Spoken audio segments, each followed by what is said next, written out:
light weights, either 1, 2, or 3. You go past 3, you're going to be sorry. I'll show you why. Let's start. Arms are here. Extend and bend. It's a light weight, which means you're going to lengthen that muscle and it's going to tone the muscle. If you get a heavy weight, you're going to start to build that muscle mass.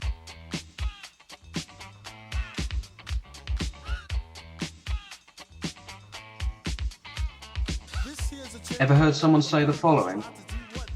I don't want to get bulky, I just want to tone up. Maybe you've said it yourself. Well, I've made this presentation to dispel the myth of toning up or muscle tone. There's no such thing. It's a misnomer, a misconception. It's a myth. It's really important that with your toning exercises you change up what you're doing all of the time so that you don't have any overworking of any of the muscle groups, because that creates bulk. Men and women alike are led to believe that if they lift heavy weights, they will somehow explode with huge rippling muscles. So they lift very light weights for very high repetitions with this impression that this will lead them to the lean and toned physique that they desire. What people mean when they use the word tone or toned is an increase in lean body mass. Yeah, you guessed it, muscle, and usually a decrease in body fat. Now, okay, there is such a thing as muscle tone. It's defined as a sustained state of contraction in a muscle. There are two types of muscle tone, myogenic and neurogenic. Myogenic refers to the muscle at rest.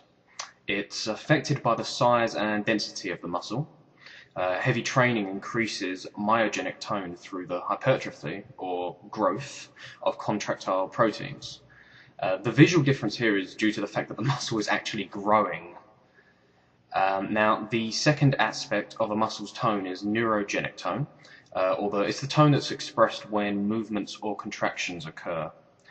Now, training in higher rep ranges promotes more sarcoplasmic hypertrophy, pumping the muscle with fluid and nutrients, giving it a fuller, more pumped appearance. This results in a much more immediate and obvious visual difference, but it's short-lived, lasts an hour or two at best. And in case you're still not convinced, a 2002 study compared the metabolic profile of women lifting 85% of their maximum ability for 8 reps versus 45% of their max ability for 15 reps. The test subjects who were lifting the heavier load for fewer reps burned more energy, more calories, and had a significantly larger metabolic boost after exercise. And another study looked at 2 groups of women over a 6-year period. They performed squats and military presses, overhead barbell presses, at different intensity levels.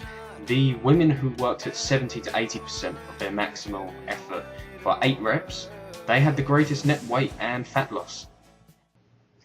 So why are so many people going wrong? The fitness industry has become a multi-million-dollar industry encompassing clothing, food, supplements, exercise equipment, not to mention gym memberships, personal trainers, and all manner of health and fitness gurus. That looks really good, Vanessa. Thank you, Jillian. Yeah, you're doing a heck of a job. Yeah. The simple fact of the matter is this: easy is easier to sell. If you want to truly transform your body, you have to work for it. Yoga and Pilates won't do it. Eating 1 scoop of ice cream after dinner instead of 2 won't do it. Now, if I tell you that losing 20, 50, or even 100 pounds could take you months or even years and requires an overhaul of your eating habits, regular vigorous exercise, and healthy lifestyle habits, you're going to be a lot less motivated than if I tell you you can be wicked ripped in just 4 weeks, or firm that booty with this magical piece of equipment for just $19.95 plus shipping. Also, people being emotionally, not to mention financially invested in particular ways of doing things really tends to stifle progress, not just in the fitness industry, but in all aspects of life. Now, I'm not yet an accredited personal trainer, but to become one, at least here in the UK, takes 12 weeks of part-time studying from home. 12 weeks. And then I can get a job in a gym or so-called health club, and people will come to me as if I am some kind of all-knowing expert. Okay, so the moral of this presentation is as follows. Attaining your dream physique does not have to be some grueling, depressing nightmare of deprivation and endless hours grinding away at the gym. But you can't expect it to just happen. It's my goal with Bangs Fitness to introduce a more intelligent and moderate approach to health and fitness, being sympathetic of the fact that we have lives to lead.